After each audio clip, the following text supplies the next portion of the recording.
Okay, so not much to talk about, right? Slow day. No, slow football NFL news day following a very quiet divisional round in the playoffs, as far as I can tell. Yep. Nothing crazy happened. Should we rank our favorite Uma Masume horses today, Tom? Yes. All right. See you guys on the other side.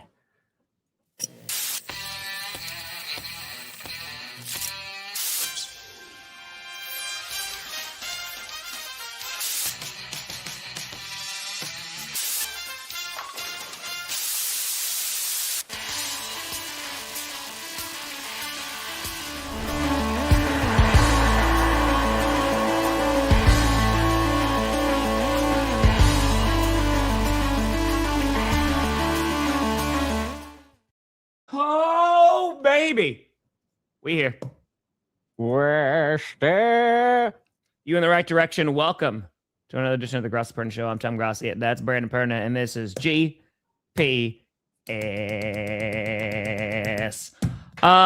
Yeah. Well, news broke. Well, I thought, listen, we were going to have a lot to talk about before the news broke this morning.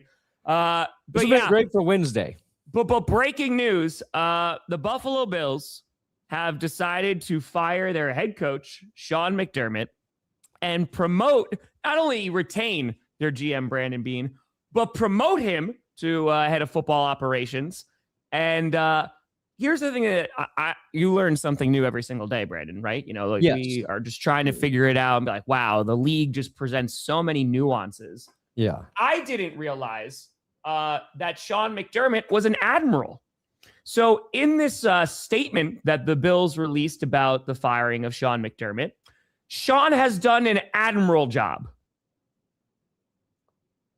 Well, maybe that's a direct quote, though. Maybe whoever typed this up had to do the quote verbatim.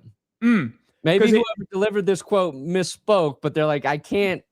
It's coming from the ownership, right? Compromise my journalistic integrity. I got to write admiral. Because here we go. Said owner Terry Bagula, Sean has done an admirable job of leading our football team for the past 9 seasons.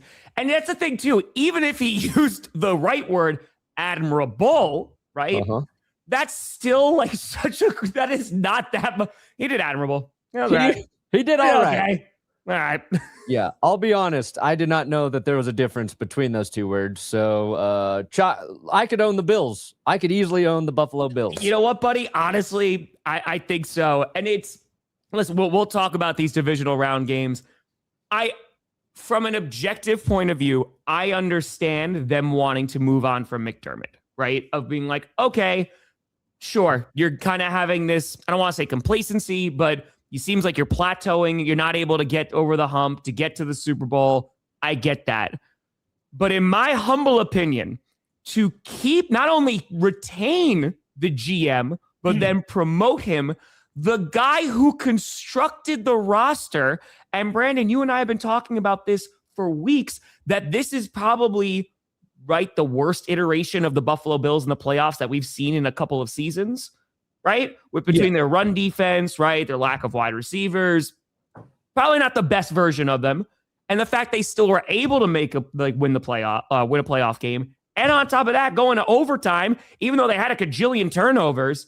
Yeah, this one doesn't make a whole lot of sense to me in terms of just the structure that they're maintaining in Buffalo. If they're promoting Brandon Beane to president of football operations, does that mean they're going to be hiring a general manager, or is he just going to do? I don't know if he's doing both jobs. Because he's leading the search for the new head coach. Yeah, to be like to play, I guess, I don't know, devil's advocate. If he's moving into that role, then let's just assume you recognize he does some things very well for your organization. But you also need a new general manager and head coach as you make this change. And maybe a new general manager can do the thing you really want your GM to do and spearhead a good team of scouts and talent evaluators to draft correctly, to really give your team a chance to succeed. So maybe that's in the works there. I don't know. Yeah. The Bills, though, kind of feel like the type of team that would just elevate him to that new role and then just leave the GM spot vacant, right? But hopefully for Bills fans, this firing means they'll bring in a new head coach and a new GM, and then get some fresh eyes in that talent evaluation process, the approach to free agency, because one thing that's hurt Buffalo is all the misses at wide receiver or what lack thereof. I think part of their issues this season have been injury related, and that's affected many teams. But also this is in line with John Harbaugh and Mike Tomlin in terms of what I think the fan perspective is here, and that's thank you for your service, head coach. Yeah. We appreciated it, but it's time for us to move on, right? Like I think fans they've been toying with this idea for a couple years. A couple, of my mods here are big Bills fans and in the Discord. So like we get a lot of Bills talk there, and they've had issues with McDermott for a while. And it's not that he's a bad head coach. It's just that this team has not been able to get to the Super Bowl, and they have Josh Allen. And when you do that over and over again, something's got to change. It was a brutal loss. It was the toughest loss this weekend for any team. The way the Bills lost, I think what it meant to the Bills players losing that game, it was tough. I've never seen a team so down after a loss the way I saw like the Bills in their locker room. So it's tough because Sean McDermott, he did a hell of a job. He came in and he took the Bills to the wild card round. First year. Yep. They hadn't been to the playoffs since 1999 before Sean McDermott came in. They draft Josh Allen. I think maybe the best thing Sean McDermott did was stay patient with Josh Allen early in his career, where he was kind of volatile, where after one and a half seasons, everybody was ready to write him off. They gave him time to develop and marinate, turned him into a contender. And man, that is a brutal spot to be in, where you're very good at your job, but you are not good enough to get your team to the Super Bowl. Like that's almost like a curse in and of its admirable self. Nailed it. You crushed it. And end quote. Nailed the talk. Shut up. Yeah. And again, like that's what I said, right? Like I understand from the viewpoint of like, all right, it got old. We have seen this with other teams, right? Where they have done, we fire our head coach, we keep our GM, or we keep our head coach and we, vice versa. But this just feels like there were specific points on the roster that were not strong this year, right? Yeah. Getting the deal done with James Cook, that aged very well, right? Yes. Excellent job. They had the number one rushing attack in the NFL. Excellent job. And even if you look at Saturday's game, right? I mean, the amount of turnovers that they have, Josh Allen should take a lot of responsibility for that loss, right? Yes. At the same time, one of the reasons why you're in this position is because of Josh Allen, because you also look at some of the weak points of the roster, whether it's the run defense, whether it's at wide receiver. You mentioned missing on some wide receivers, though I will say the signing of Brandon Cooks has worked out pretty well, except for that one lack of catch. But it just... even bringing Trey White back was a really smart decision for him. Sure. I don't think Bean's the worst GM out there. I think it's easy to point your finger when you have a team as good as the Bills every year and they just can't get there. And you're asking really tough questions. And it's like, is Brandon Bean the worst GM? No, he's actually been a very good GM for the Buffalo Bills. Yes, there have been draft misses. There's things you can point to, but that's any organization, that's any team. You have to say, is there a better candidate out there than him? Can we insert that role? Can we have those two? Can we have a president of football operations and a general manager kind of working together? cohesively, or is that too many cooks in the kitchen? Yeah. Like the John Harbaugh power structure with the Giants right now is kind of fascinating. That's why that deal took a while to come together. And the weird thing too is honestly, like if you wanted to make a case, this might have been Sean McDermott's best season as a head coach in the last couple of years by getting this team to overperform maybe a little bit. I think the one decision in that last football game that cost McDermott was being aggressive right before halftime. So the Broncos had just scored a touchdown. There's not a lot of time on the clock. And Josh Allen fumbles. You can't put it on Sean McDermott that Josh Allen was kind of careless with the football while he's running. And it was Nick Bonito who forced that fumble. And he was like, I noticed that Josh Allen, when he runs, he doesn't secure the football a lot. He's like, we watched that on film. So you could say that's something that hasn't been corrected with Josh Allen via coaching. Also, if you have Josh Allen, of course you're going to be fucking aggressive because you have Josh Allen. If Andy Reid and the Chiefs are in that situation, you bet your sweet ass they're trying to get downfield quickly to get 3 points themselves. If that's Sean McVay, they're probably doing the same thing. So I don't really blame him. But hindsight, you go, just kneel it down. You get the ball coming out of halftime. But dude, like those are the crazy decisions. And that 3-point swing lost them the game. Lost them the game. It literally lost. I mean, we were sitting here right before halftime, and I was like, if they lose this game by 3 points, it was like what, less than like 20 seconds left, and they couldn't stop the clock. Like it just, that was very dumb. Yeah, and I mean, but like that game was kind of just crazy. Yeah, the Broncos had little Jordan Humphrey drop a touchdown on their opening drive. That's 4 points that they definitely would have liked to have at the end of that game. Like, but at the same time, offsides, and they got a fumble, and then that wound up getting negated. Yes, they got bailed out by that offsides. Like, and then it is kind of crazy that we have something that is equally important to be discussing about that game that is not Bo Nix breaking his ankle on the third to final play. Yeah. Sean McDermott getting fired is massive news. It's going to reshape the Bills' next 5-10 years.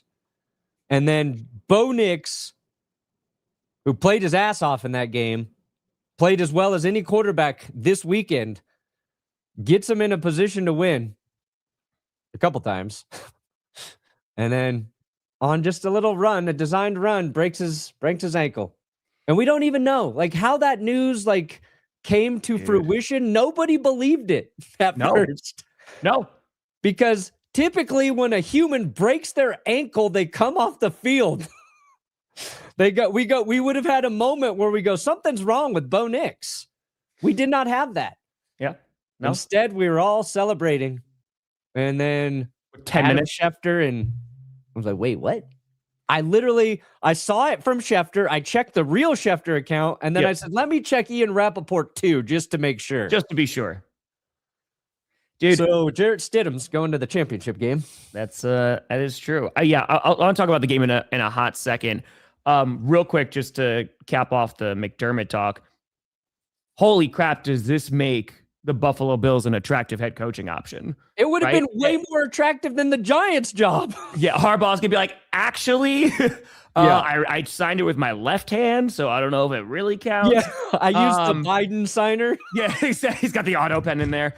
But I feel like it's interesting, too, because now I just talked about in this reaction video, you're going to have coaches that are going to decide, all right, do we want Lamar Jackson as my quarterback or do I want Josh Allen as my quarterback? Yeah. And you look at a guy like Clint Kubiak, right, who, especially after Saturday's game, his phone's got to be ringing off the hook, right? He is likely to become a head coach during this head coaching cycle. It gets real interesting because you don't see many quarterbacks like Lamar Jackson and Josh Allen, have that vacancy. So yeah, I think the Bills will be an attractive option, while I definitely do disagree with keeping Bean. Because again, like you look at just the deficiencies of that roster, and that is the GM's job, is to build out that roster. Yeah. And I do think McDermott, there's other times I think that you could have let him go because of these playoff losses, but I don't even think this one's on him. This is not the worst playoff loss that they've had. Like, that you're blaming coaching for. Yeah, James Cook fumble. Not really James Cook fault, just like an incredible hit by Alex Singleton, but a fumble. Yeah, Josh Allen lose a fumble that cost 3 points, but is a 10-point swing in a minute. Yeah, Josh Allen throw a bad interception. Oh, That first deep one that PJ Locke basically had an eternity to kind of just run over and snatch. And then you had the interception in overtime. But that's not what I'll criticize like Josh Allen for. It was the play before. He throws a ball that's not really catchable to Brandon Cooks. That would have been a big first down for him. It hit the ground. Cook like almost secured it before it touches the ground. And in regulation, he has Dalton Kincaid or Dawson Knox wide open, and he just overthrows them. He sails a pass there. So yeah, they had 3 opportunities, or 2 really good opportunities to win that game, once in regulation, once in overtime. Twice in overtime, but then Jaquan McMillan made just an insane interception. And it's not like, that's not Sean McDermott right there. That's just a really good quarterback being this far off on going to the championship. And it happens. Unfortunately, it just seems to happen to the Bills every year. This is the 3rd season in a row they lost in the playoffs by 3 points. Like, that's tough. And it's also like getting into that game too. I want to talk to you like how you feel about the Broncos and their performance, because I will say that touchdown that Bo Nix threw to Marvin Mims, that might be one of the best throws I've ever seen him throw. Like it was an incredible throw. And you want to talk about clutch and all the crap that Bo Nix has gotten, that throw, that was a big time freaking throw. Yeah. We'll talk about Caleb Williams, who also, good God, it was one of the most insane throws I've seen in a long time. But yeah, I mean, how do you feel? We'll talk about the AFC Championship, but how do you feel like the Broncos performed getting all those turnovers? Because their second half offense was so stagnant, man. They got 3 points off the immediate turnover, and they didn't score again until that Marvin Mims touchdown in the 4th, and then obviously in overtime. Yeah, the Broncos and the Patriots kind of both did this weird thing where they generated all these turnovers, but they did not generate a bunch of points off the turnovers. Yeah. And, the Patriots ultimately, finished the job decisively against the Texans. But yeah, starting the second half, they strip sack Josh Allen in the red zone, and then they can't score a touchdown there. That's the one that would have haunted the Broncos, I think. But like we've seen them do that shit all year long. Like, that's not surprising. Sure. That's just kind of their MO. I think Sean Payton deserves a fair amount of blame for the offensive struggles at times. I think there was 10 total carries by the Broncos running backs against one of the worst run defenses in the NFL. Like, we thought the Bills would lose in the playoffs because some team gashed them for 200 yards on the ground. Sure. And we would have said, fair play. Like, that was a weakness. What were you going to do to fix that this late in the season? Nothing. Sean opted for fucking screen pass, swing pass, like behind the line of scrimmage throws so many times. That first drive in overtime was maddening. Where, yeah, it's like, okay, and I think he started doing that because he's like, I keep running it on second down. Let me just throw it for a 4-yard loss instead. Like, that's the shit about Sean Payton that drives you nuts, because for every really nice play call, play design he has a series where he just leans on the wrong thing. Yeah. We had back-to-back carries to Jaleel McLaughlin and RJ Harvey that went for 12 yards. And then we didn't see either of those motherfuckers get a touch again after that, Tom. And thank God, RJ Harvey in space is incredible. And I think you saw there was that, I believe it was, I can't remember if it was the game time or the lead taking drive late, or if it was that overtime. I think it was the overtime drive. They throw it out to Harvey in the flat again, but he makes a dude miss. Then he breaks a tackle, and then he runs for 20 yards in a first down. And it's like, okay, you got to get him in space, and he's really dangerous. But when you're down a couple receivers against a team that sucks at stopping the run, just even if your first rushing attempt only gets you 2 or 3 yards, run it again. I don't think Sean ever called back-to-back runs that outside of maybe it was get the first down with Jaleel and then they got the first down with RJ. The other thing like that annoys me about Peyton is Pat Bryant goes down with an injury. Troy Franklin goes down with an injury. And then who was the stud in that game? It was Marvin Mims. 93 receiving yards, caught that touchdown pass. All season long, we've said, why isn't Marvin Mims more involved in the passing game? And this, you saw, like, he's probably the second best ball catcher on that team. Yeah. Like, get him the rock. And the only reason he got the rock is it was forced upon him. So anyway, it was a great win. We lost Bo Nix. I love this team. I'm excited for them to play the Patriots. A revenge game for Jarrett Stidham. Oh, I got to believe in that. The next 2 GPSs, Tom, I will be talking about why Jarrett Stidham's going to lead us to the Super Bowl. But right maybe now, convincing yourself, but yeah. We are quite literally in purgatory this week. Yeah, you're in purgatory. Sorry, I took a lot of space there, but that game was awesome. I mean, I felt bad for Bills fans, but I felt just elated for Broncos fans, for the Broncos, for Bo Nix.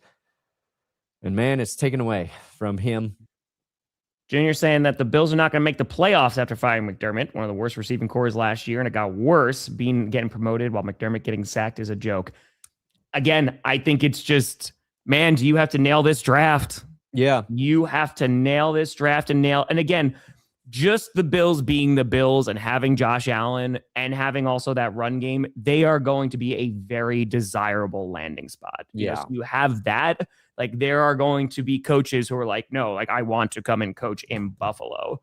But yeah, it comes down to roster design. And to get a promotion out of that, and when we're talking about the deficiencies in this roster, talking about the really bad run defense, talking about the bad wide receiver core, yeah, seems like failing upwards a little bit. Just know what would be funny, Tom? Hey. That's what the ref said when we thought it was a catch.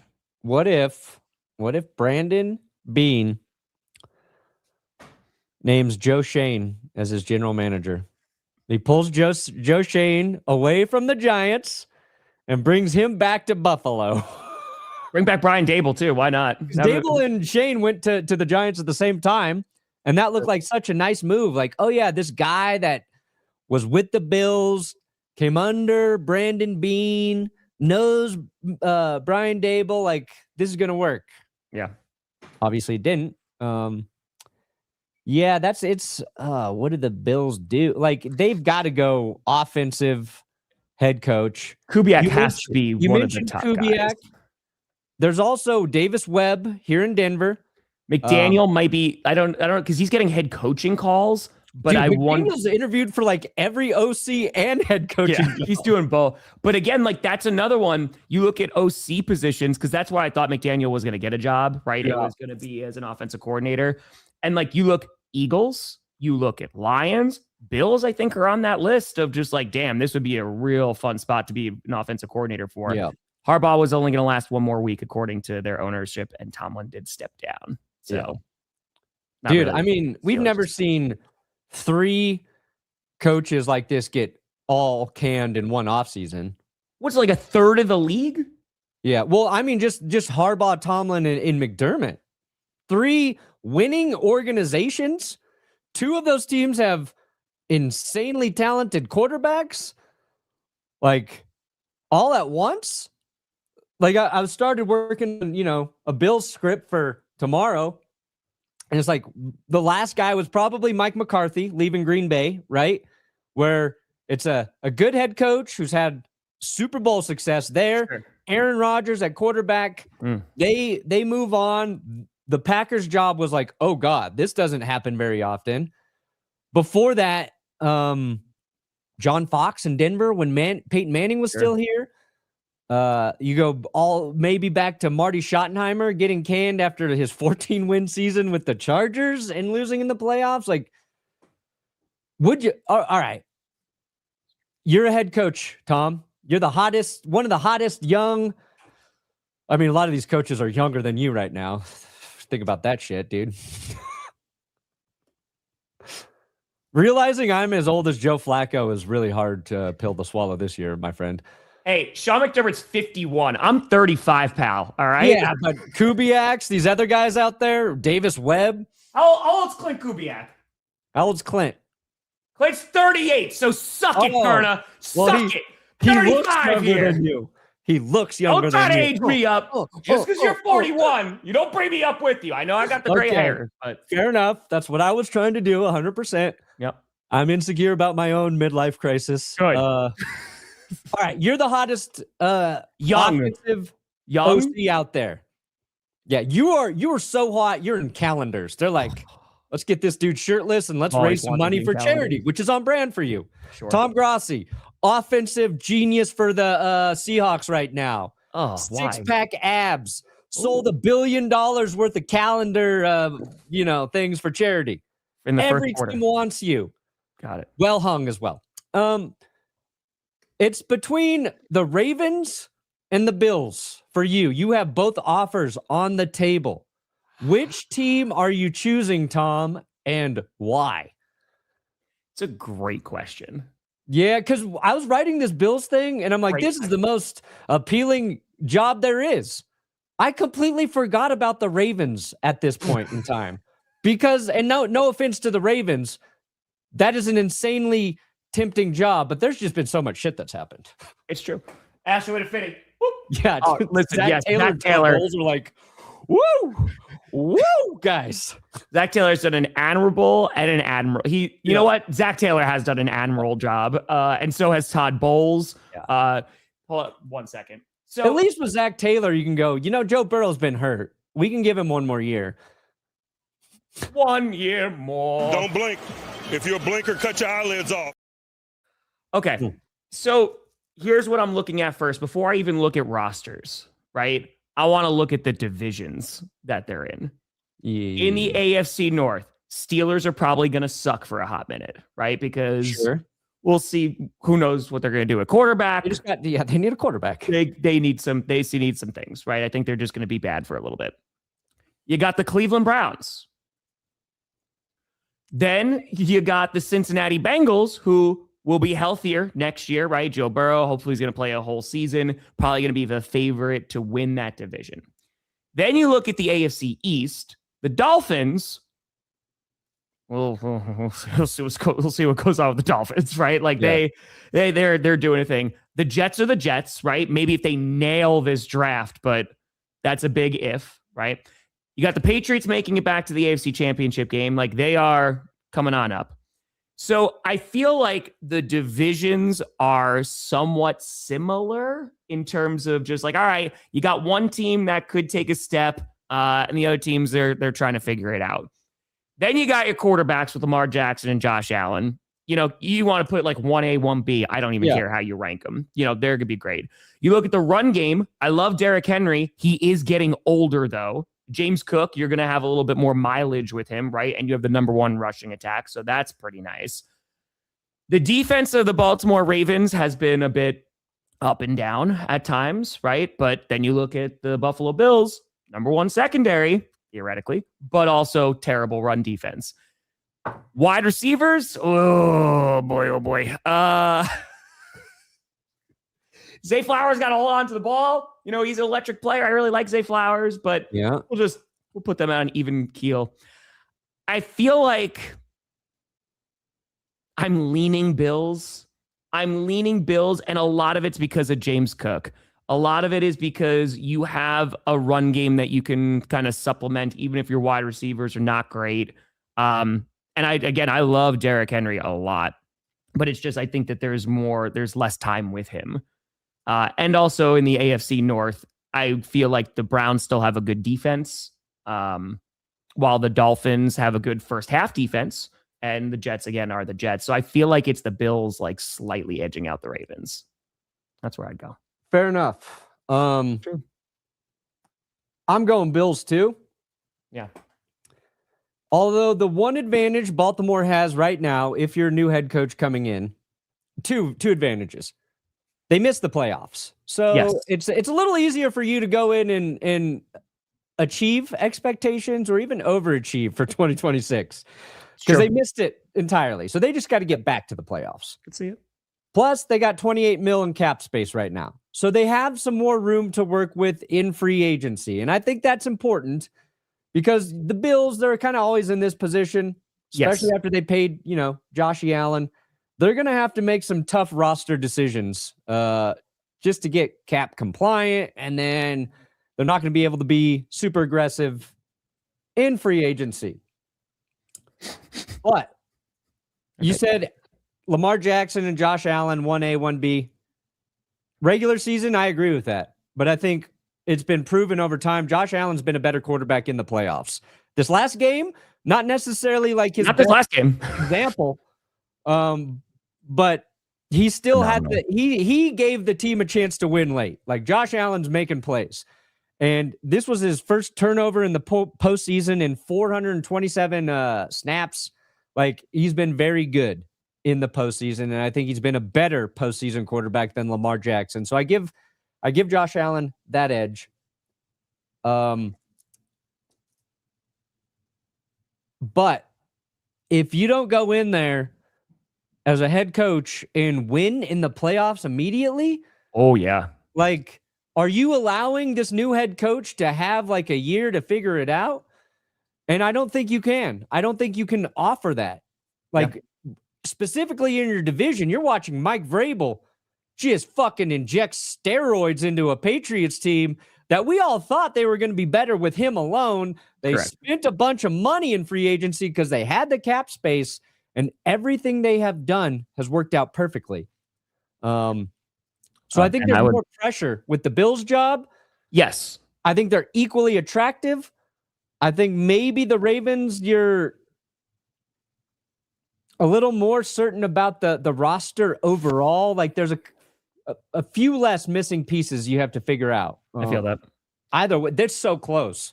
It is. I mean, but you have the owner, Biscotti, coming out and saying like, I'm going to give them leeway. He's like talking like 5-6 years. He's like, unless they're like really, really bad. So you're 100% correct. Like they are going to have a grace period. But for the Bills, they're firing a winning head coach who won a playoff game this year. They're like, no, like we need to turn this around within 2 seasons and get right back into it. I would like Jim Leonard. I mean, that'd be a lot of fun. I would be happy with that. Dude, Davis Webb and Jim Leonard to the Bills. No, for the Packers. For Leonard. So the thing that I'm interested in is because we were talking about this with Matt LaFleur, because Matt LaFleur also got an extension over the weekend. Not super duper surprising. I have no idea how long it actually is or how much money it's worth because they usually don't release the money, and the Packers haven't released the details of how long he's going to be there. Right. But the argument that I made was that like the Packers right now are in this window where they have Micah Parsons, right, and Jordan Love before their contracts get like super duper crazy in like 28 and 29. So they have like this 2-season window where it's like, hey, if you were going to try and go win a Super Bowl, this is the best time to go and do it. And if you fire a head coach, right, it's going to take some time for that new head coach to implement their scheme, their playbook, etc., especially when you're replacing a longtime head coach. And the example that I use is when the Packers fired Mike McCarthy. When they fired McCarthy after he lost to Arizona, right, that 2019 game when 2019 season, where Matt LaFleur comes in, they make it to the AFC Championship game, get blown out by the 49ers, but they're still utilizing the Mike McCarthy playbook.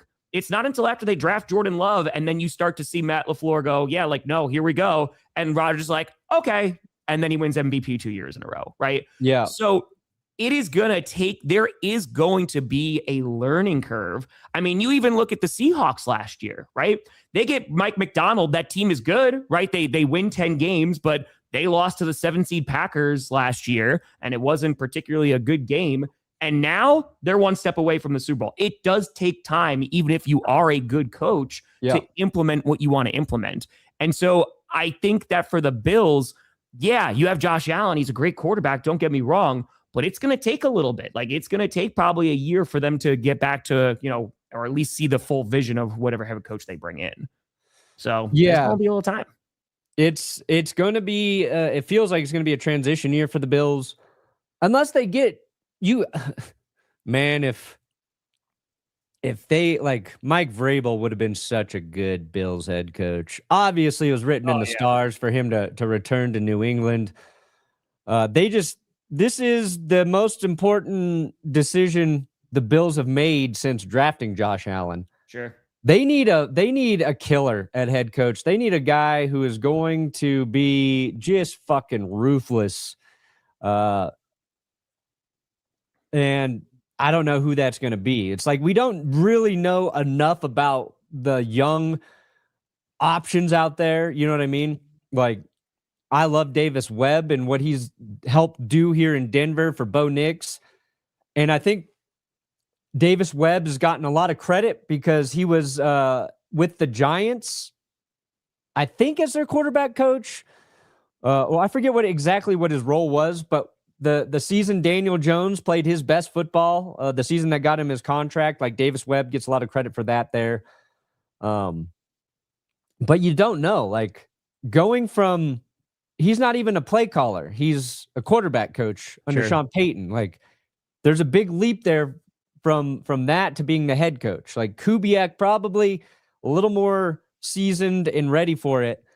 But what's kind of wild too is, was it Saturday night? The Falcons announced they had hired Kevin Stefanski as their head coach, right? And man, Stefanski's got to be kicking himself in the dick. You see Josh Allen become available, and you're like, damn it. I chose the other team that wanted Deshaun Watson, and I could have went and got I could have had Josh Allen. Yeah. Oh. Yeah. Two things. One, the dates are not finalized, but it's going to be like the end of June, like around the 25th, but I'll release the full schedule when I finalize it. Once the season's over, it'll probably be around the draft, and a medium. Two, the exception to the rule of everything I just said about Mike McCarthy is a guy like Mike Vrabel, right? Mike Vrabel, this is his first year coaching, but he also has been a head coach before, right? Obviously with the Tennessee Titans, but he also came in and, man, I mean, that just fit like a glove. So there are exceptions. What I'm saying is not gospel. However, like it does usually take some time. And I have to imagine too, like we're probably going to see a better version of the Patriots next year, even if they don't get back to the AFC Championship game. Like I think we're going to see a more inline vision of what Mike Vrabel wants to do, just the longer that he's with New England. Dude, the Patriots too, like they've, along with the Broncos, the Pats and the Broncos had this narrative that they had an easy schedule, and they did have an easy schedule. The Broncos had this weird caveat of they're beating all these backup quarterbacks, right? Like they played Jake Browning instead of Joe Burrow. They played Mariota instead of Jaden Daniels. They got Trey Lance late. They got Chris Olajuwon for the Chiefs. And as soon as the Patriots have their first real matchup in the playoffs, CJ Stroud throws 4 interceptions in the first half. And now they're going to the championship game against a very good Broncos team, but they're facing Jarrett Stidham. So the Patriots, if they win that game, will have had one of the easiest paths to the Super Bowl in recent memory. And there's nothing wrong with that. That's not a knock on New England because they're a very good football team, as you saw against the Texans. Sometimes that's okay. And even like the Chargers, they played the Chargers in the wild card. But we saw like the Chargers overachieved all year. So I think we're getting robbed of what would have been such a fun matchup between Drake Maye and Bo Nix. 2 second-year quarterbacks in the championship game. The injury gods are cruel, and that sucks. Well, and that's the thing too. Like the Bo Nix afterwards, it just deflates the crap out of the AFC Championship game, right? Because it's exactly what you said. There's 2 things. One, and don't take offense to the second thing. But the first one is like, all right, we're going to see Stidham versus, we could have seen Bo Nix versus, and it would have been just a really fun matchup. Yeah. But 2, it's like, oh, damn, if the Bills had won that game, then it probably would have been a better AFC Championship game just because the division rival, it's now, it'd be the rubber match between the Patriots and the Bills, and so it just, as football fans, the Bo Nix injury just brings everything down because then it's going to be what if, and who knows if the Broncos wind up winning and they go to the freaking Super Bowl, man, that's still going to be, unless they win that thing, it's going to, because if they go and face the Seahawks or the Rams and they give me the Rams in that game. I do not want. Why? You don't want to play the Seahawks? I do not want Stidham having to play that Seahawks defense. No, sir. Yeah, from a narrative, Josh Allen and the Bills against the Patriots, it's a far more interesting game. And it's only because Bo Nix got hurt. Bo Nix is healthy, then, it's equally interesting. Like, but it's tough. Now Stidham can play out of his mind, and honestly, this is his first playoff game too, right? Dude, this is his first start in like since. No, I know he hasn't started a while, but yeah, this is filling in for Russ. But yeah, first playoff game. Yeah. Dude, he would become a legend in Denver. Oh. Is he able to knock off the Patriots next Sunday? They're going to build statues of him. We still love Brock Osweiler for what he did when he was filling in for Manning. Brock Osweiler beats Tom Brady and the Patriots in overtime in the regular season, a key game that helped give the Broncos the 1 seed that playoff round. So yeah, and obviously the advantage for Stidham is this week against the Patriots because he has not started. They don't know how to prepare for him necessarily. Josh McDaniels he was there when they drafted Stidham. He wanted Stidham there with him in Las Vegas. So, McDaniels will know what Stidham can do well. But I think if the Broncos win and go to the Super Bowl, at least whoever's playing in the Super Bowl has a game to go, okay, this is where we can try and gauge how we defend Jarrett Stidham. Yeah. I think there's this weird part of Sean Payton, too, that's probably a little excited that and he loves Bo Nix. Don't get me wrong. Bo Nix is his guy. But are you telling me Sean Payton isn't excited to try and upset the Patriots with a backup quarterback? Not for just the challenge of it, but for the Sean Payton legacy? Like, if Sean Payton can win a Super Bowl with a backup quarterback, you just got to run downhill. Walk into that coaches meeting come fucking April with just his nuts out. He's going to be dragging his nuts over every coach in there. The ones that liked Sean Payton are going to fucking hate him after the coaches meeting. Like, he's going to be unbearable if he wins a Super Bowl with Jarrett Stidham. Yeah. See, and that's where I'll disagree with Perna a little bit. In terms going up against the defenses that they did. I mean, I remember just a couple weeks ago with one Brandon Perna was afraid to face the Chargers in the divisional round.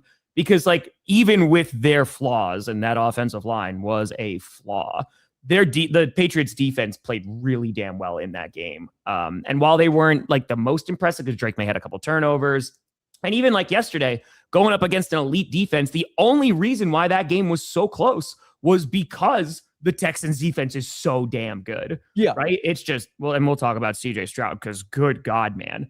But yeah, I feel like they are at least tested against very good defenses. Why I think it's going to be a good game against Denver, right? It's just going to be, all right, can Drake Maye limit his mistakes, right? And on top of that, can they move the ball effectively? So, because I think that they can handle Jarrett Stidham. I don't know if they're going to get a ton of pressure because the Broncos offensive line is pretty damn good. But, real quick before we get to this, because this will be a very quick game, 49ers Seahawks. Literally open after the opening kickoff, huh? Okay, yeah. Dude, holy God. That was, I didn't think the 49ers were going to win, but now in 2 games with them, they didn't score a single touchdown. They got a total of 9 points. That was a mauling. Yeah. Just absolute beat the piss out of them. And you want to talk about the Seahawks, now they're going to be getting the Rams, which I think is the best version of the NFC Championship game that we could have possibly gotten. The Bears, we'll talk about that game.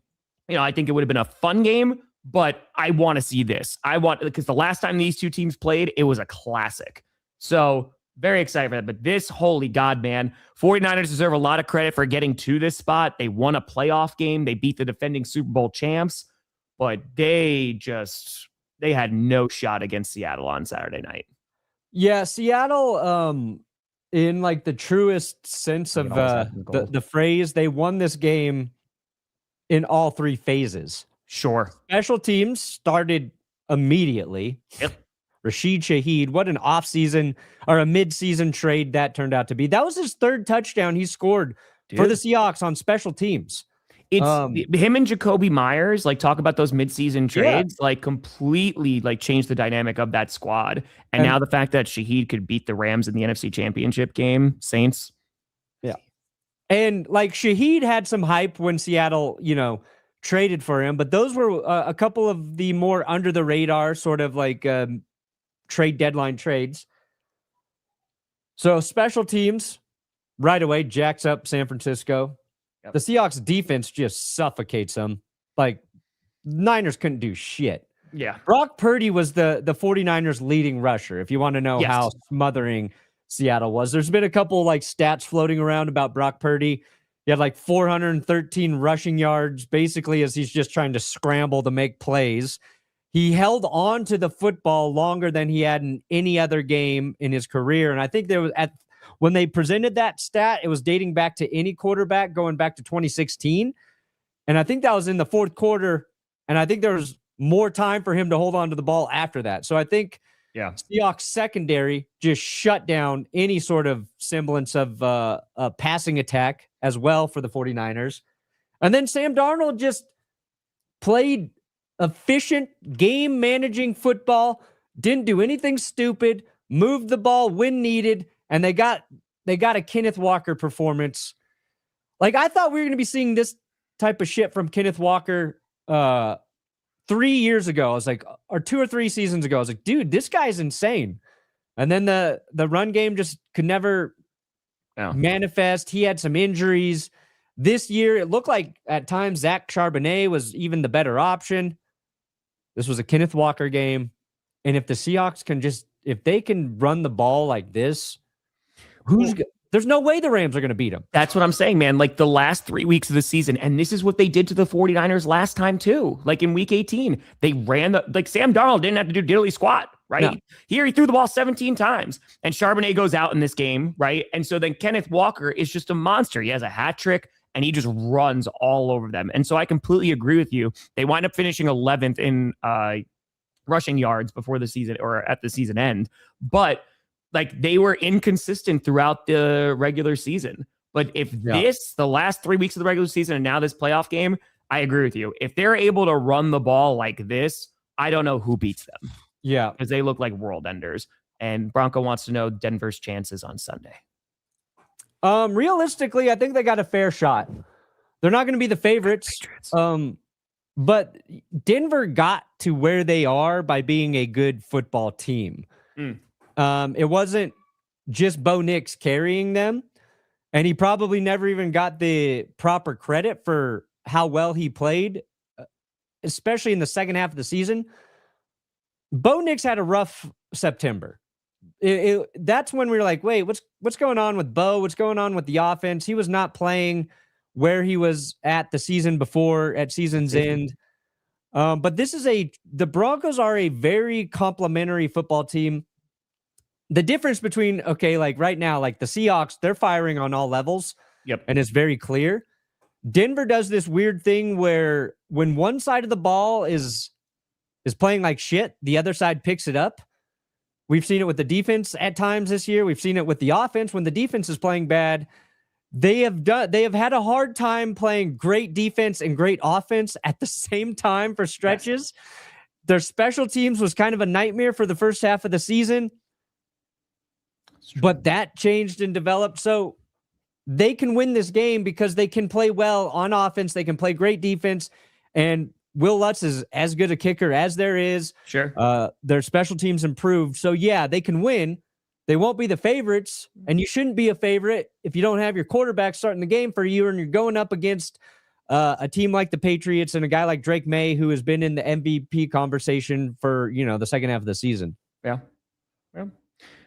That's for Friday when I'm all in on Jarrett Stidham. It's only take a few days for you to convince yourself. So, dude, I mean, Christian Gonzalez was a monster yesterday. Yeah, let's talk about that game. Holy God, man. I picked the Texans to upset them. A lot of people did, and it was really just because of that defense. And guess what? Their defense played really darn well. But CJ Stroud, oh boy, there are going to be some interesting conversations about CJ Stroud. And I want to be very clear too, right? He has this amazing rookie year, right? Phenomenal. Since then, though, his offensive line has not gotten better, right? Tank Dell out for this entire season. They have no run game this year at all. They were at least able to run the ball against the Steelers, right? With Woody Marks and Nick Chubb, but they had no, look at that. 14 carries, 17 yards, averaging 1.2 yards a carry. And also, again, they had no Nico Collins. And it's not because I'm a CJ Stroud apologist. However, I do think there is some context here as to, okay, CJ Stroud, you want to look at the guy is getting slammed back there almost all the time, right? Yeah. He panics. Dude, over these past 2 weeks, it has been just brutal to watch him panic. And because when he's under pressure, he will do anything with the ball, right? He will not take a sack. He will just try and get rid of it. You saw this in the Steelers game. He threw, I think it was in the red zone. He threw a really bad pick, and it was just like, oh, let me just get rid of it. And he did it again in this game too. I mean, 4 interceptions is horrible. And one was not his fault. I think it went off somebody's hands. Yeah, his hands. And what was it? I forgot what his last name is, right? Hutchinson, I think. It went off his hands. Hutchinson, yeah. Yeah. It went off his hands, right? And there's one that's just a really damn good play. It's a bad throw from him, but it's a really damn good play by the Patriots secondary, who like made that diving interception on the sideline on the left side. Like, makes a good play. But holy cow, man. This is a Super Bowl caliber elite ass defense, and their offense couldn't even do the bare minimum. Yeah. There's a lot of reasons CJ struggled. A lot of fair football reasons, but what we watched was CJ Stroud not give his team a chance to win. Correct. Like, he just didn't. And I forget if it was the first or second pick. It's a play where it's the pick six. It was the pick six to Marcus Peters, right? Is it Marcus Peters? Oh my God, you and I are like, we watch these games. So we talked about all these players. What the fuck am I thinking? Marcus Jones. Sorry. Marcus Jones. Is it Peter Pan who caught his ball there? Yeah. Oh God, I can't remember any of these guys' names. Marcus Jones. Pick six is him. The throw is a terrible decision. Yep. He's hit as he throws. Yep. And in that moment, you do not want to take sacks as a quarterback typically. Oh. But that is a moment where taking a sack is a much better option than a pick six. And CJ Stroud, at this point in his career, doesn't mean he can't figure it out. He does not know when the play is over or broken. And you're right. He did not look comfortable or confident. And yeah, I would say that if Bryce Young or the Texans quarterbacks, they would have had a better chance to win that game. And here's the thing, dude. Like, so he's still under his rookie deal, right? So he's going to be back this year, right? He's 25 years old. Yeah. And then next year, they can exercise his 5th-year option. There's no need to make like a rash decision. That being said, you have this elite defense for only so long, right? Like, you're looking at their window. And I feel like you get Tank Dell back, Nico Collins is healthy, you invest in the O-line, maybe you're going to see improvement. But with it next season, dude, it is pure evaluation of CJ Stroud to see if this guy is the future. Because ever since that rookie year, things have gotten worse for CJ Stroud in his play, the team around him, or at least on the offense. And I think while you have to, give him a little bit of grace because of that, dude, you can't. The mistakes that he makes, they're bad. Like, they're real bad. And it's exactly what you said. The fact that this game was even close for as long as it was, and they couldn't stop turning the ball over. Oh my God. Like, that was infuriating to watch. Congratulations, Houston. Aaron Rodgers is your quarterback in 2026. Yeah, and because Nico Collins not playing in this game was huge. That's a big blow to the Texans, and that's the guy CJ leans on when he needs a play.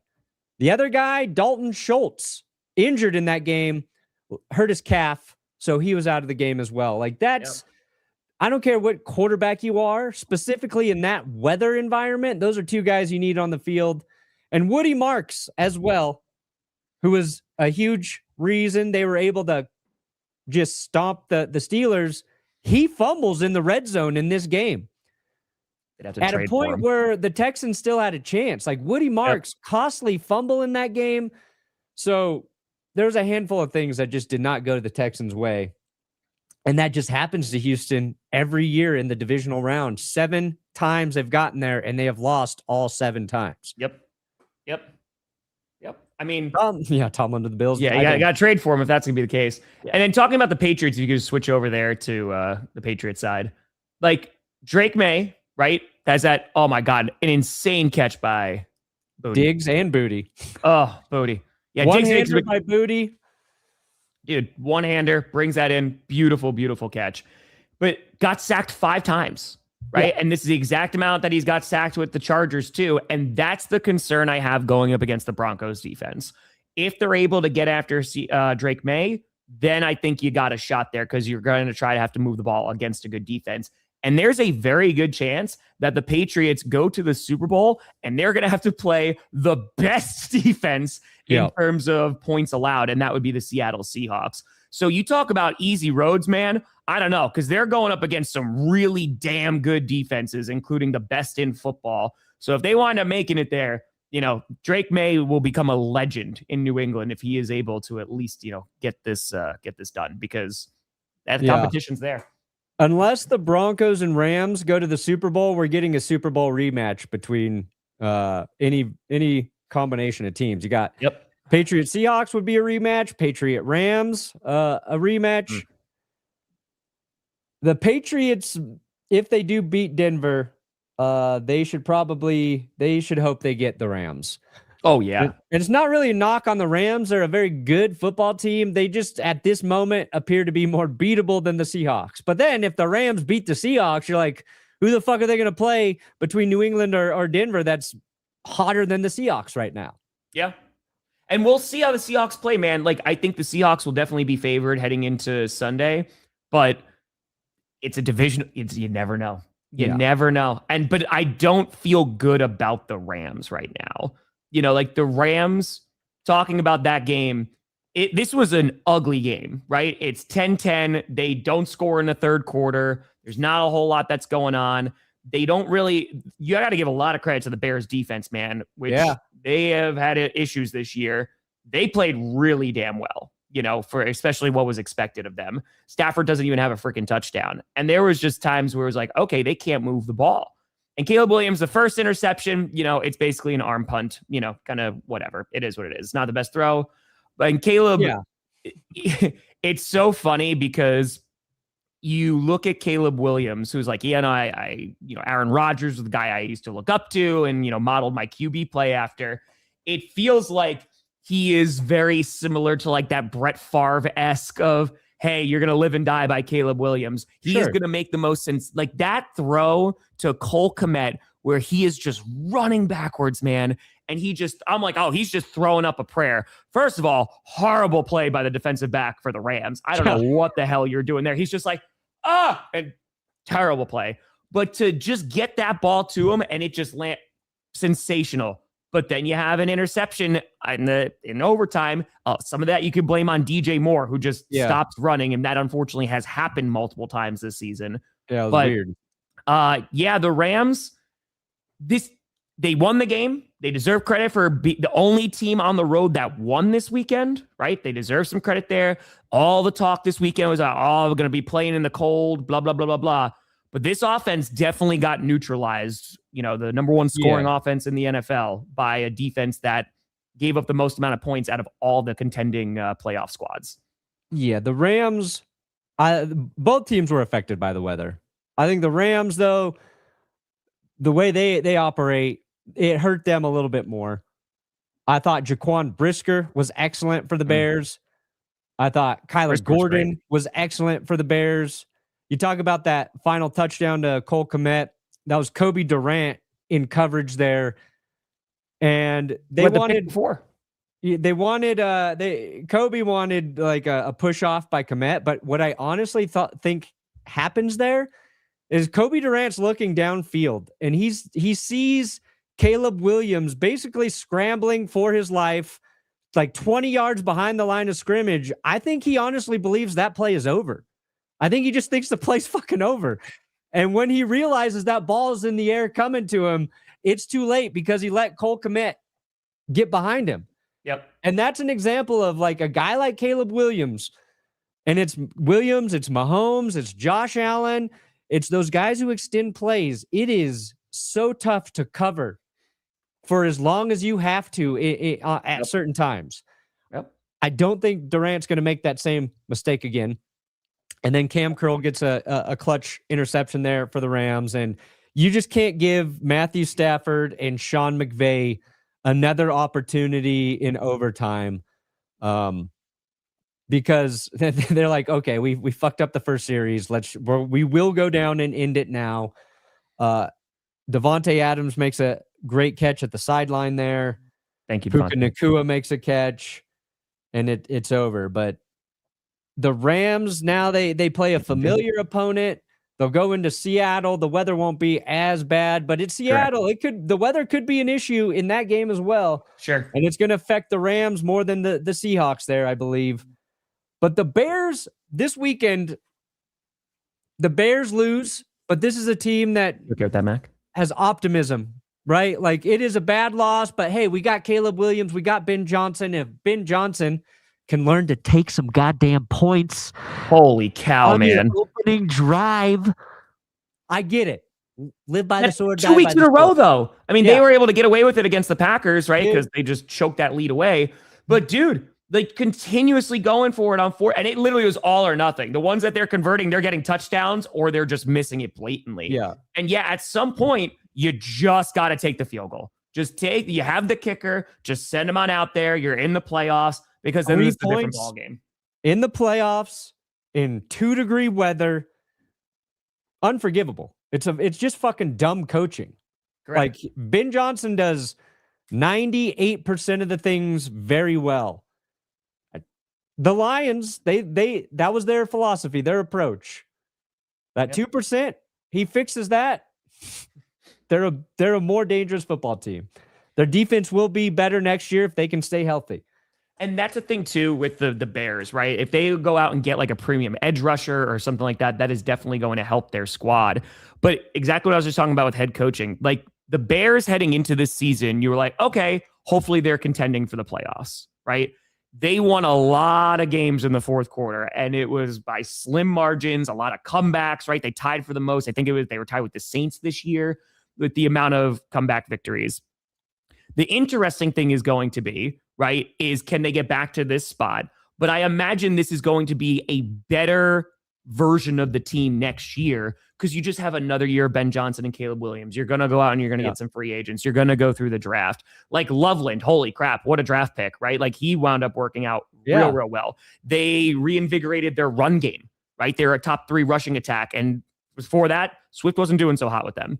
So I feel like just by process of being there another year, having another offseason, they're going to get better, but their schedule is going to get tougher, right? And winning those kinds of games the way that they do is usually not super sustainable in the NFL. And sometimes it's like the Lions from a few years ago, man. Not the ones where they lost to the Commanders, but the one when they went to the NFC Championship game. Bears, you're about to find out. Like, it is difficult to be consistently good. I do think that they have a good enough roster. I think Caleb Williams took all the steps that you want to see this year. He didn't have the greatest playoff performance, consistently, but he showed up in the fourth quarter when he needed to, and that's how they were able to, get back into this game. And that's how they were able to beat the Packers. So we'll see, man. But yeah, it looks like the Bears, they'll have different challenges coming up, but you got to be pretty damn proud of the way that they performed if you're a Bears fan. Yeah. Bears, optimistic even after a loss. Texans should be moderately optimistic even after a loss. Yep. The 49ers, you can argue injuries. If we are healthy, we'll be just fine next year. And I don't know if the Niners will ever be healthy again.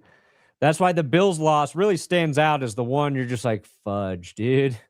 And that they should be optimistic every year with Josh Allen, but in terms of a team that it just feels like they missed their chance, that's the Bills this year. And that's the problem, dude. I mean, like, you look at the Packers with Aaron Rodgers. Thank God they were able to win a Super Bowl early on in his career. But every year it was, well, there goes another year of Josh Allen. There goes another year of Aaron Rodgers, like, just getting older and older and older. And like, Josh Allen's still a young dude, but there are only so many times where like things have to be perfect. And I'm not gonna lie, last night after that touchdown of Cole Kmet, I was like, holy crap, are the Bears gonna go to the NFC Championship game? Like, are they gonna get? Sometimes, it's just when you miss those games, it's tough, man. Yeah. It's real tough. Do Bills fans, Nameless. would you be happy with if your next head coach is Brian Flores? I feel like Brian Flores? Mm.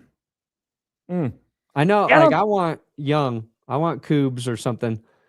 See, dude, Kubiak winning would a be Super crazy. Bowl with Josh Allen would make me very happy. That'd make me very happy. See, I disagree with this, Weeb, because like even if we get a rematch of the Seahawks, they're completely different teams. Like wildly different. Like it's a rematch between the same two teams, but completely different rosters. Yeah. So I don't know, man. Like I think you get any combination of the Super. It's going to be a fun one. Again, the thing that takes some of the wind out of the sails is you don't have Bo Nix, so you don't even get to see, Denver of like, oh man, like here's a young quarterback going there. But I don't know, man. I still think it's going to be a good AFC Championship game in terms of like it'll be competitive. I don't think it's going to be a blowout just because of the defense of the Broncos, but maybe as an OC, I don't know if as a head coach though. It feels like one of those games where it's going to be a really good like first half, solid half of a third quarter, but if the Patriots win, they just kind of start to run away with it late. I can see that. Like it's 10-10 at halftime, and then the Patriots win that game 23-16 or 23-13, some shit like that. But Johnny Carks goes, Brian Flores is going to lose the job to Brian Dable again.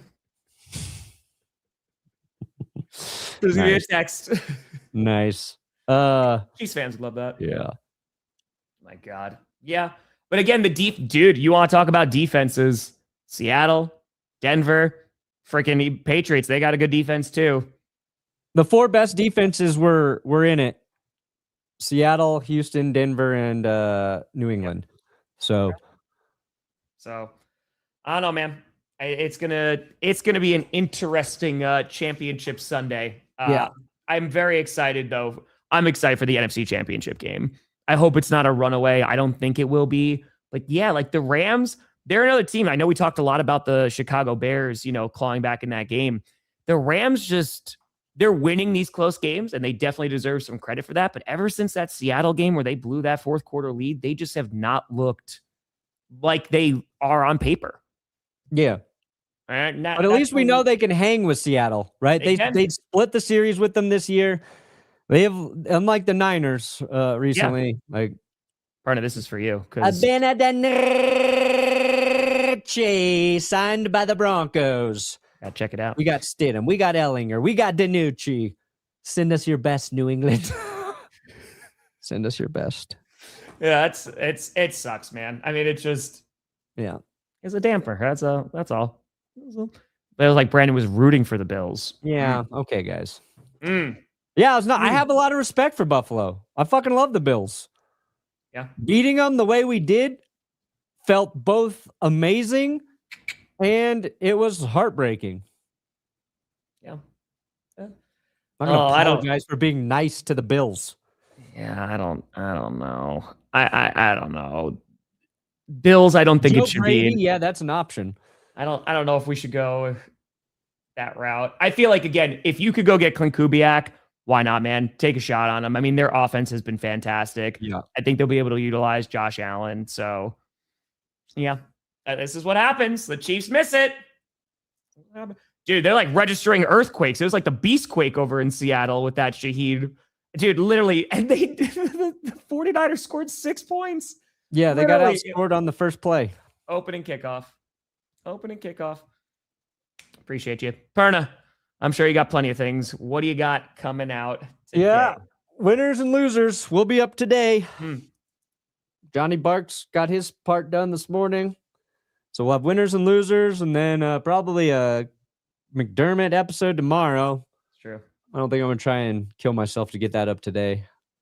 Yeah, you get winners and losers up. You're fine. Winners and losers first. I woke up early this morning to get that Texans-Patriots reaction done, and then the Bills Fire Sean McDermott. So give me about an hour and a half, and I'll put out that reaction video. I just got to finish filming it. I filmed a little bit of it, but I got to finish filming it and then edit that.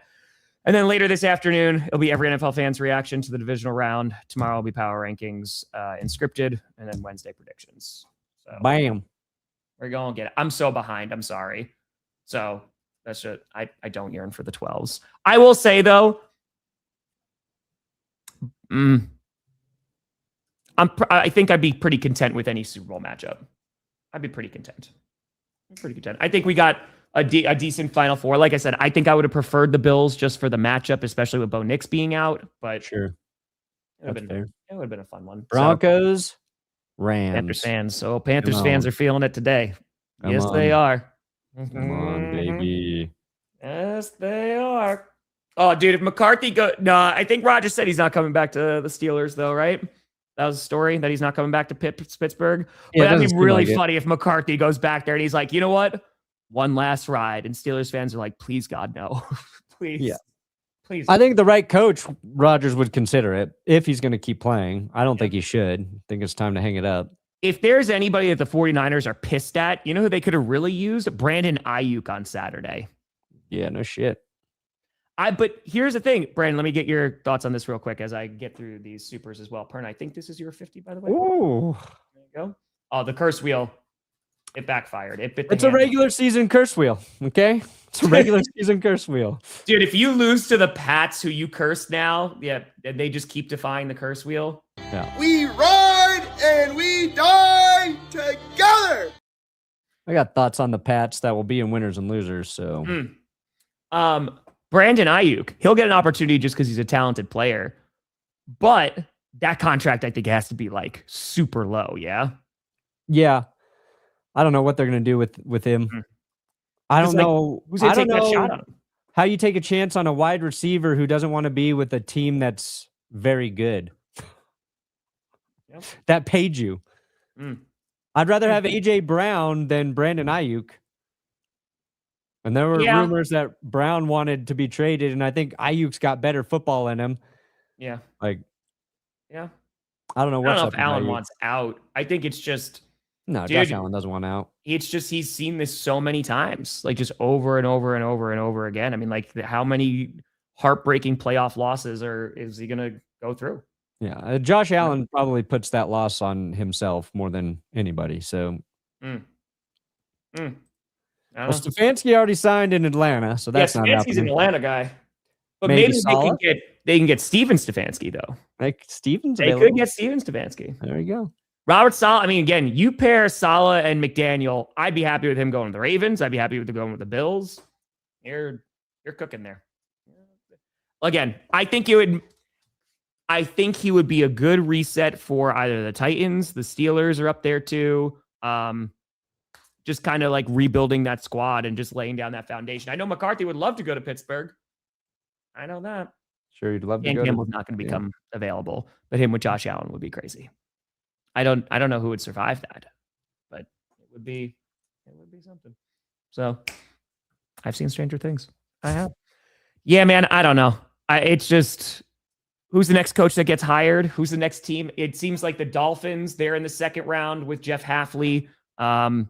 Also, the Titans are in the second round with Jeff Hafley too. It seems like the Titans are trying to get this done pretty darn quick. I don't think it's closed, Pyro. I just think it's Brandon Beane. I just don't think that's the right decision. So, well, listen, God forbid you speak out against that. You can only have the things in the end zone, and that's all. So, God forbid, Pixel. Huh. What if there was children watching? God forbid. Yeah, so it was like $11,000 or something. I care about it. Real quick, Perna, I know I'm sorry. I'm trying to also just get through. I'm just behind. How do you feel about the Stefanski hiring? Because I've heard it from both ends of Falcons fans where they are like, this pisses me off, and I'm cautiously optimistic. I like the hiring of Stefanski. Yeah. I think Stefanski was one of the better available head coaches. I think it's just hard to judge how good he was for the Browns because he was coaching the Browns. But I don't think the problems in Cleveland are really, you can point those to Stefanski. So I think it's a solid hiring. It's just going to come down to whether or not Penix can develop and stay healthy. Yeah. I mean, you want an offensive-minded coach, right? I mean, their defense got better. I think that this is a McDermott go back to he could go to Miami. He could. Do you think McDermott gets a head coaching job right now? Yeah, I don't know. It's a really Good question. Perna got a 50. Oh my goodness. You got to be kidding me. Signing up. Oh my God, I'm so behind. I'm so Yes. Thank you, Yipley. I choose Uma Masume. Let's see here. We got to get an Uma Masume clip, don't we? You need to. Yeah, I've never seen anything from that show. So with just some of the different competition. I'm combining words now. Is it a show? I know it's a video game, isn't it? Or is it both? It's probably both. I thought it was a show. It's probably a show that they I turned thought it was into. a show. Yeah, there's a horse girl racing game. It's like You build your horses and you pet them and then. Oh, it's a game? I thought it was a show. Oh, it's both. Okay, it is both. Okay, that makes sense. We just need to have you do a let's play, and that was it. Yeah. So, dude, yeah, Stroud. Who the hell knows, man? Who the hell knows? It was a mess. It was a hot mess. I'll have that reaction out, but Stroud needs to. Who knows where Kyler Murray goes? Again, nobody's taking that contract, man. They're gonna have to either cut him or it's gonna be one of those things where you're just gonna offload a whole bunch of money. So I have no idea, man. I have no idea. That's him bringing Russell Wilson. Do you know how many people said bring back Peyton Manning? Yeah. Thank you, Phillip Rivers. What found out? Is bring back Peyton Manning. Totally fine. Tom Brady? What if Tom Brady goes, hey, Sean Payton, I'll come play one game for you just to knock out the Patriots? Yeah. I said I would actually accept that. I would accept Brady.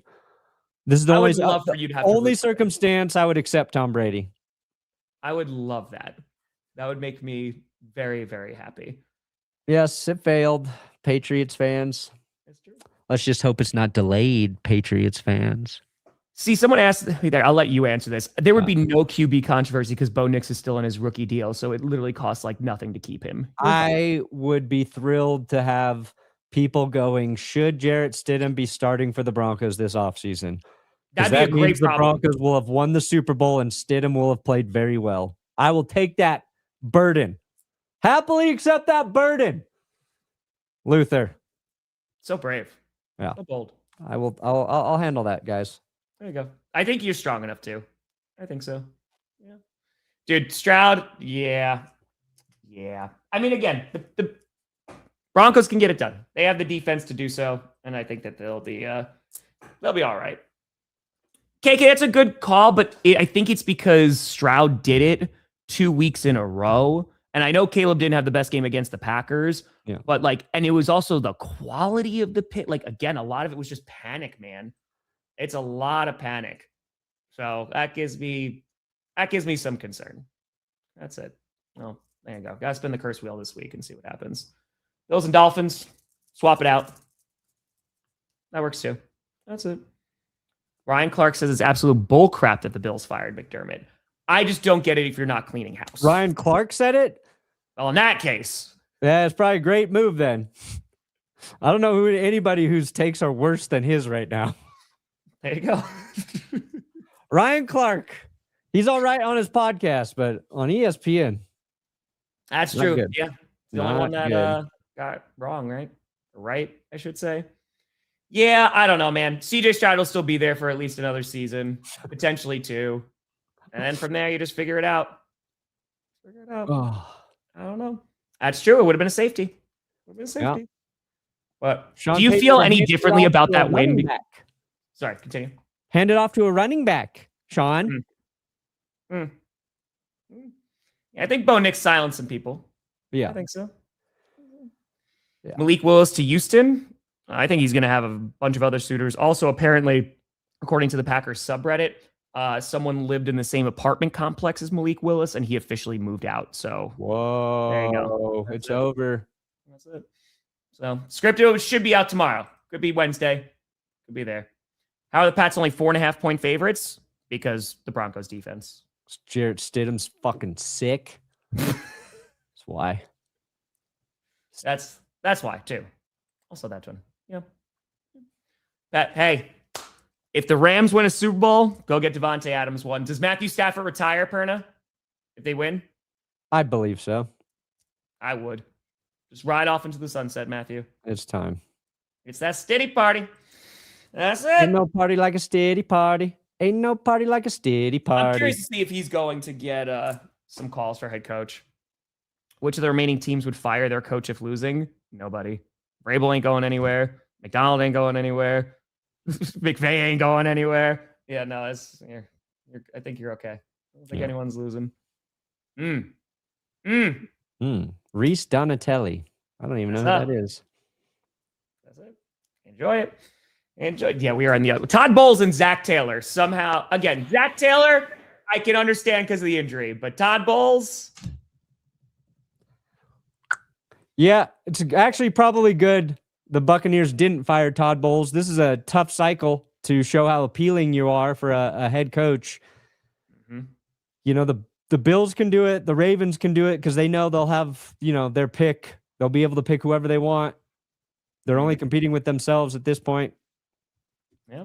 So this would be a tough vacancy cycle for the Buccaneers, honestly. Waiting a year, not the worst. Listen, if it's Seahawks, Patriots, and the Super Bowl, I got you. Oh, there you go. Because then be dark side. So, we'll get that. See, I don't think it's goal. Again, I think that they go up against good defenses. They earn their spot 100%. It just sucks again because Bo Nix being injured would help that narrative, right? Yeah. Of like, if the Patriots wind up winning, like, oh, you didn't beat Bo Nix, or like, oh, CJ Stroud. It's just stupid, man. It's difficult to get to the Super Bowl. Yeah, Sometimes it's so it hard. works out. Kick a field goal. Just kick a field goal. Yeah, Ben, kick some field goals. Listen, I would love a Jim Leonard. I'd love a Robert Saleh as our DC. I don't know. Saleh might be getting a head coaching job. So I would love if someone took over for play calling for Matt LaFleur. I don't think that would be the worst thing in the world. But I don't know if they're going to do that. We'll kind of see. The number one thing, get rid of Rich Bisaccia. Please. And with that, folks, thank you so much for watching. We'll see you again on Wednesday. We got a lot of things coming out today. I'm Tom Grossi. That's Brandon Perna. This is GPS. And you have been navigated. And you reached your destination.